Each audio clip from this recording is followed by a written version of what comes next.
एक निवेदन आप सबसे, ध्यान करिएगा। सब जगह भटक लिए, सारी दुनिया में जाकर बोलिया है, जगह जगह जाकर प्रार्थना कर ली, निवेदन कर लिया, तो भी तुम्हारा अगर कोई काम ना बने, तब एक काम जरूर करना। एक बेलपत्र, एक शमी पत्र,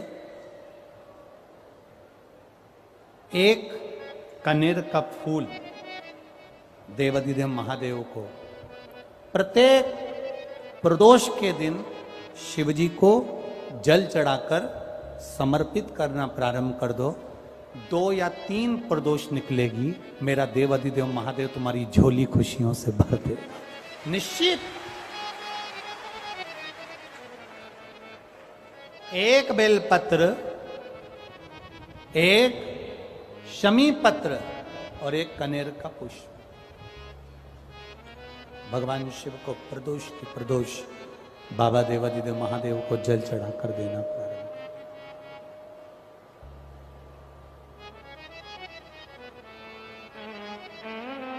आप दीजिए, वो स्वीकार करेगा।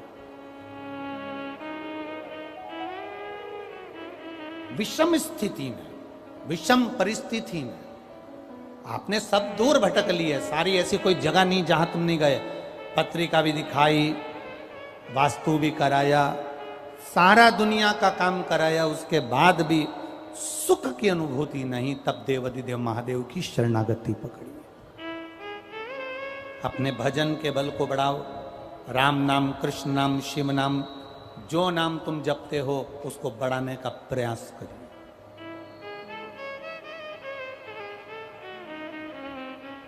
उस भजन के बल को बढ़ाने का प्रयास करिए।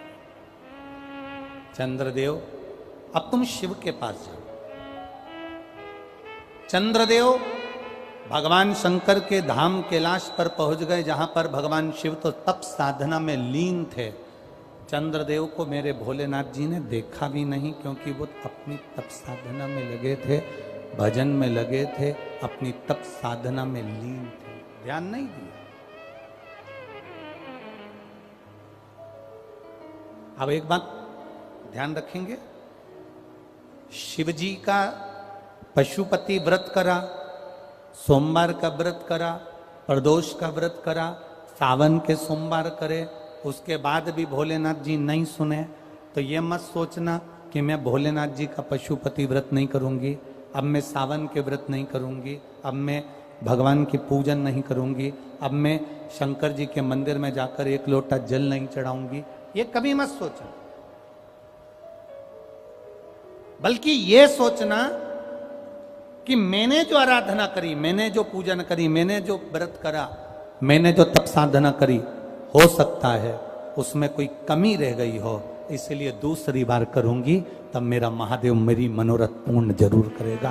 ये निश्चितता के साथ, एक प्रबल विश्वास के साथ, एक प्रबल भरोसे के साथ, एक प्रबल दृढ़ता के साथ मेरे को करना।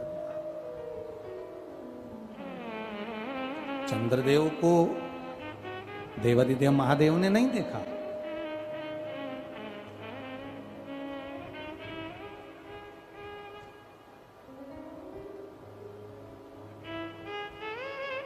शिवजी ने चंद्रदेव को नहीं देखा, क्योंकि वो तो तप साधना में लगे हुए हैं। कोई तुमसे आकर कह दे कि शंकर भगवान को 50 किलो दूध चढ़ाओगे तो शंकर भगवान प्रसन्न होंगे, तो समझ लेना कि पक्का झूठ बोल रहा है। क्योंकि शिव महापुराण की कथा कहती है, गौ माता का एक छोटी सी चम्मच से भी आधा चम्मच, आधी चम्मच का भी आधा चम्मच, एक बूंद दूध भी गौ माता का, देसी गाय का जल में मिलाकर अगर शिव जी को समर्पित कर दोगे तो मेरा महादेव प्रसन्न हो जाता है। यह जरूरी नहीं कि 50 लीटर चढ़ाओगे, 100 लीटर चढ़ाओगे, 51 लीटर चढ़ाओगे, 108 लीटर चढ़ाओगे तो महादेव प्रसन्न होगा। ना ना ना, शंकर भगवान को रिझाने के लिए तुमको बहुत कीमती शिला की जरूरत नहीं पड़ती, भगवान शंकर को रिझाने के लिए बहुत कीमती पत्थर पाषाण की जरूरत नहीं पड़ती, भगवान शंकर को रिझाने के लिए सोने के आभूषण की जरूरत नहीं पड़ती, भगवान शंकर को रिझाने के लिए तो तुम किसी भी बगीचे की एक मुट्ठी मिट्टी को उठा लो, उसको उसन लो और उसका शिवलिंग बनाकर पूजन कर लो, मेरा महादेव 12 ज्योतिर्लिंग के बराबर स्वीकार कर लेता है।